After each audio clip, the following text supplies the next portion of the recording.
What's up, everybody? Welcome to another video. This one is going to be over my personal review of MultiVersus, which is a Warner Brothers game that just came out in beta mode, or in beta, and as of last week, maybe a little before that, but and last week being June 20th-ish. It was a free B if you watched a certain amount of time on Twitch, but now it's on Steam and Xbox and PlayStation, and you can get it on Steam for $9.99 at the current moment, which is August 2nd, 2022. So as far as this game goes, you have the option of choosing multiple Warner Brothers properties as far as your character. But before I go into that, because it's very extensive on your, it's not too extensive of a roster right now as it is on beta. However, there is an extensive amount of information within those. So this game provides 4 different options. It's co-op as far as online goes. It's co-op, free-for-all, teams, or 1v1. 1v1, co-op versus AI, free-for-all, and teams. Teams and free-for-all are probably the ones I enjoy the most because you get a little bit of help, but also it's a little bit of chaos. Here's an example of each one, or of teams. Now, before you get to go into a match, you get to pick whichever character that you want. As I explained, there are multiple Warner Brothers properties. For example, Shaggy and Velma from Scooby-Doo, Batman, Superman, and Wonder Woman, all from the DC. Tasmanian Devil, or Taz, along with Bugs Bunny and Tom and Jerry, which are all Warner Brothers, but of course Bugs Bunny and Taz are Looney Tunes properties. I think it's wrong that they didn't add Daffy Duck as a starter, or Porky Pig, but hey, this is why I'm stating what I'm saying. It's a review. This is my preference. It may not be yours. Also, you have 2 characters from Steven Universe, which is Garnet and Steven Universe himself. And then you have 2 characters from Adventure Time, which are Jake and Finn. You also have Arya Stark from Game of Thrones.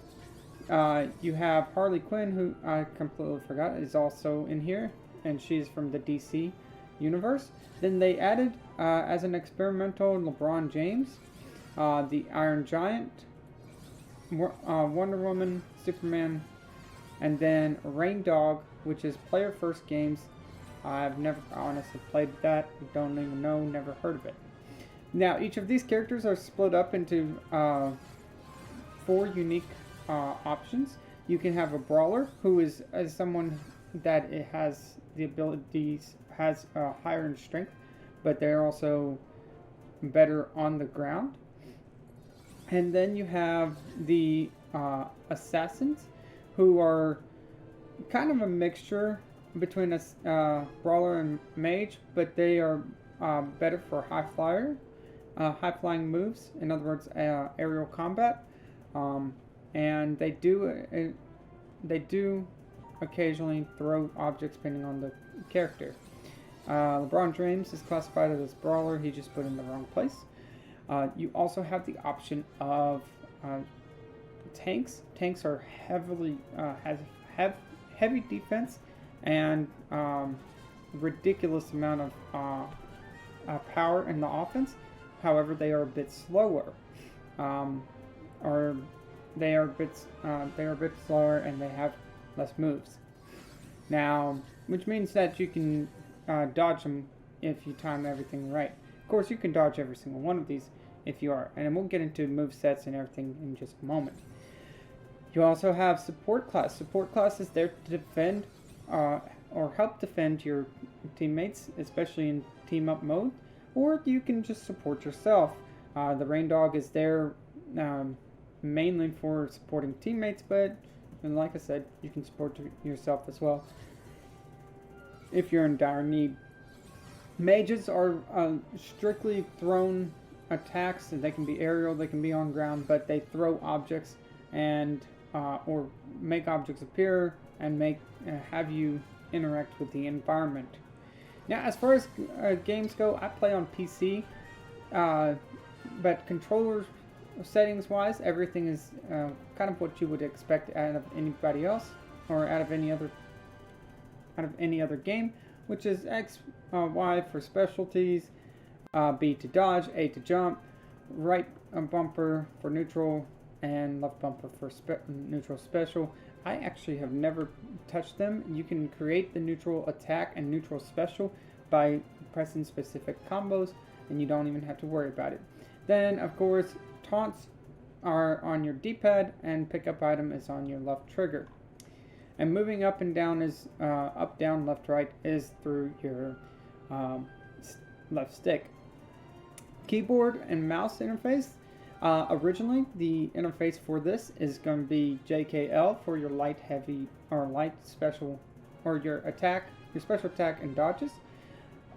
This time it's switched over. I switched it over to ASD.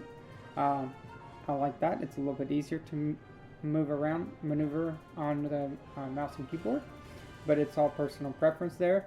And then up, right, down, left, or whatever, up, down, left, right, whatever you want to call it. All of those are presets on my end. They are not presets in the game. In the game, if you're playing it for the first time, you will notice it's AWSD in relation to exactly what they're supposed to be. Now, right now they are in season 1 of their battle pass. You have, if you are a first time, if you don't have the money or you don't want to pay for the season pass, they do offer, they automatically allow you to get items. Anyway, they may not look as great. I mean, personally, I don't care for either one of them, premium or not. It's just free items in my book. But you'll notice that you'll get free items, and then on the bottom you have premium. Premium, you can purchase it for 300 gleamion, which is probably 10. I haven't even looked, but you can purchase the premium pass for that. As far as the collection goes, like I said, you will be able to unlock every character every other week. Your new, right now, if you're in beta, your new players will turn over, and so you may play as Superman one week, and then he'll be locked, and you can play as Shaggy the next week. You will also have global cosmetics. This is your changing the color of your ring out. Instead of having a boring old blue or boring old red, you can change it to whatever color you want. Some of them cost coins or gold, and others cost gleamion to change. And you do have a banner that you can change, along with badges that you post on your character. Alright, having said that, let's go into a match, and as I'm in the match, I'll explain more of this. I'm here to fight so, for truth and justice. Before any kind of match, you do also get a choice to wait in the lab and test out any moves that you wish to do.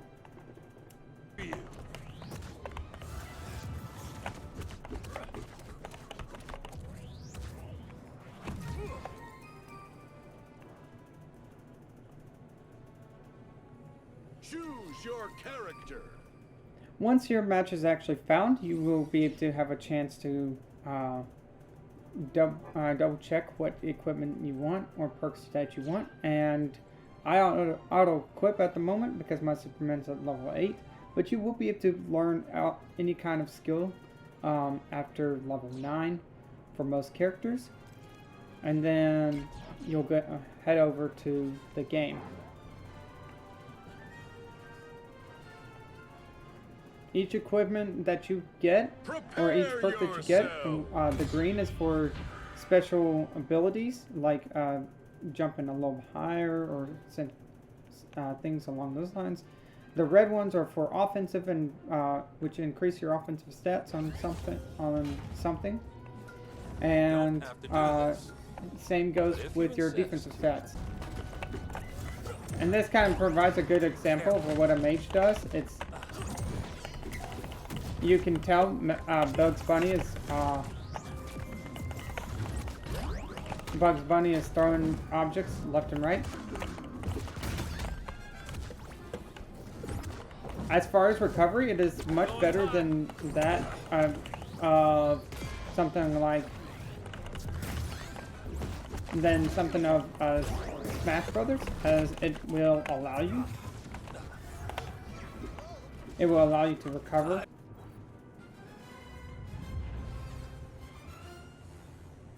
You know I had to do it to him. With every round, once you are done, you have the option to play again or keep going. Especially with your one-on-ones. Free-for-all is not necessarily the case. It is probably one of the few exceptions. But your co-op and your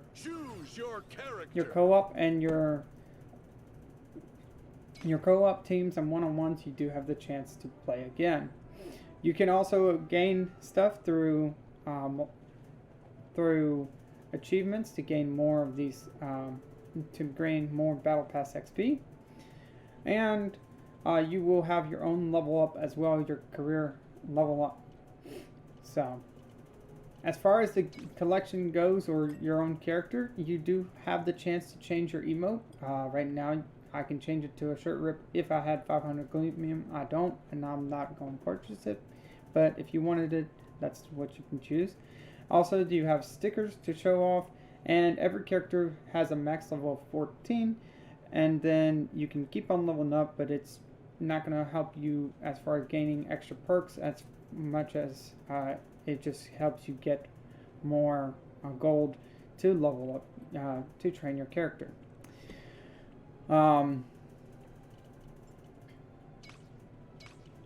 And as I mentioned before, you get to customize your own setting in the background as well.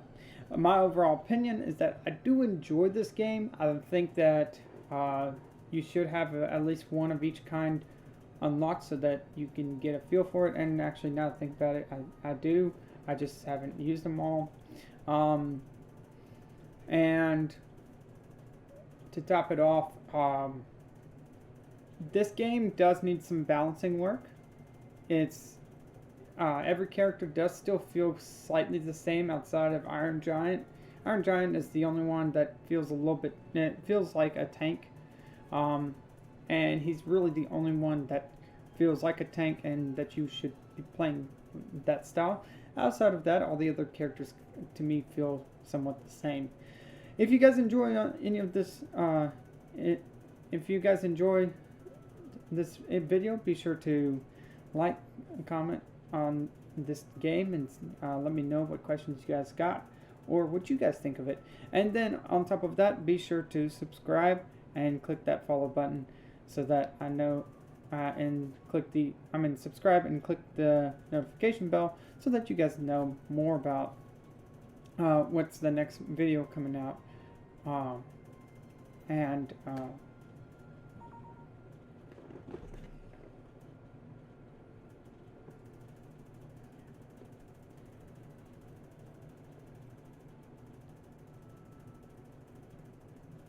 Okay, if you guys like the content, be sure to leave a like.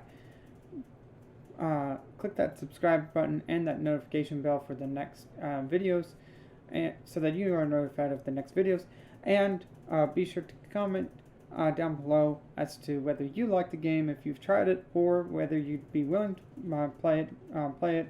And from the little preview and all I explained, would you be willing to play it? Alright, as always, I hope you guys enjoyed, and I'll see you guys next time. Peace.